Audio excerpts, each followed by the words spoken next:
Good evening.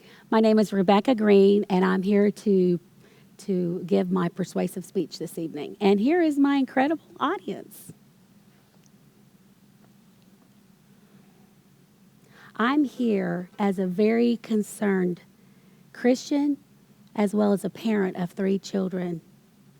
This is an alarming statistic that you will find according to the U.S. government spending data formulated by Christopher Chantrill.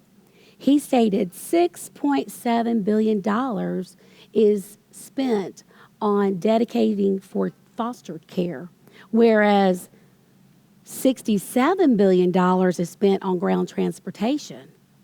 My goodness. Has this society decided that better roads and bridges is more important than the welfare of our children? Because I've experienced this firsthand by seeing my sister adopt children through the foster care system and the information that I have gained from Faith Bridge Ministry. I'm very passionate about talking to you about this issue. You know, helping orphans and children is a commandment of God.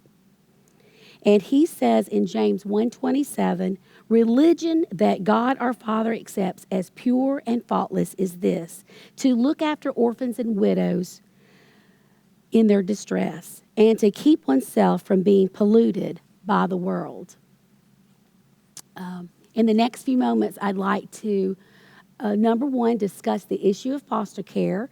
Number 2, the issues that children face when they're separated from each other in foster care. And number 3, the resolution that can be provided through Faith Bridge Ministry. So let's get started. Okay. Did you know that foster care was supposed to be a temporary fix in our society?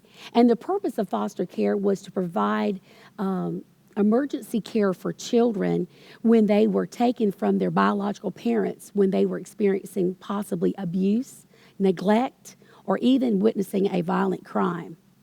Now, typically when children are taken, they are taken quickly and they have very few belongings. And I have witnessed this myself because my sister received her children, my niece and nephew, and this is all they had in their possession, a bag of clothes. Not even in a suitcase, but in a trash bag. How tragic is that?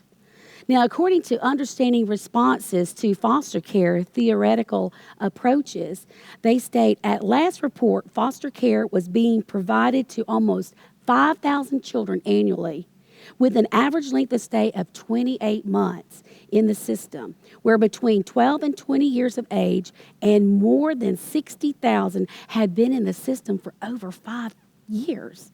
That is unacceptable. These statistics point out very clearly that the reunification for the parent and the child takes much longer than they anticipated. Therefore, more foster homes are in high demand. So this unfortunate state that we find ourselves with children with no home brings a lot of stress on their life, which leads us to point number 2, which is the stress that children feel when not only are they taken from their home, but they're separated from each other. So why has this separation between siblings become such a concern? Now, according to Children and Youth Services by Wojciech, McVeigh, and Helfrich, they state specific to youth in foster care, sibling relationships have the potential to be the most significant relationship in their lives. Now, that sounds like a benefit to me because that is moral support for each other. Another issue that Wojciech, McVeigh, and Helfrich stated was that positive sibling relationships have been associated with a decreased likelihood in internalizing their problems.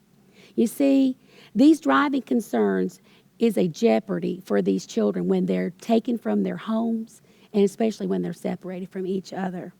Is this what God intended for the future generation? We can see that the government is doing all that they can do to help us in this situation, and that children are affected by the lack of care. So what can we do?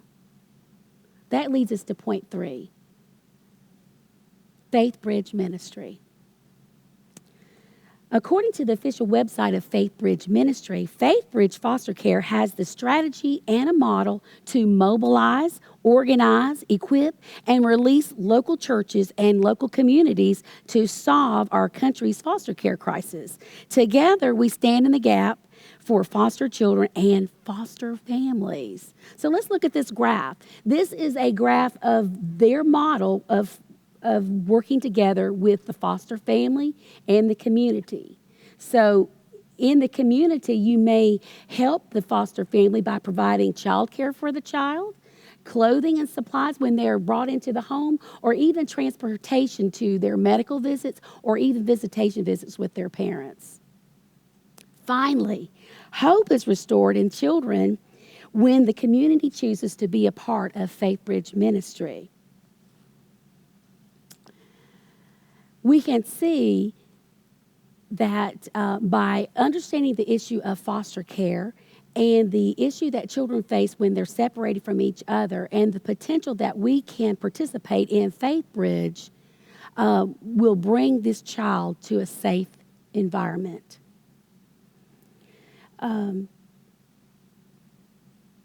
Finally, until we as a society choose to leave the shore of complacency in this issue, we will never see the future that is available for these children. So what can we do? Let's get involved with Faith Bridge Ministry. I love this quote from Christopher Columbus, and he explains it best. You can never cross the ocean until you have the courage to lose sight of the shore.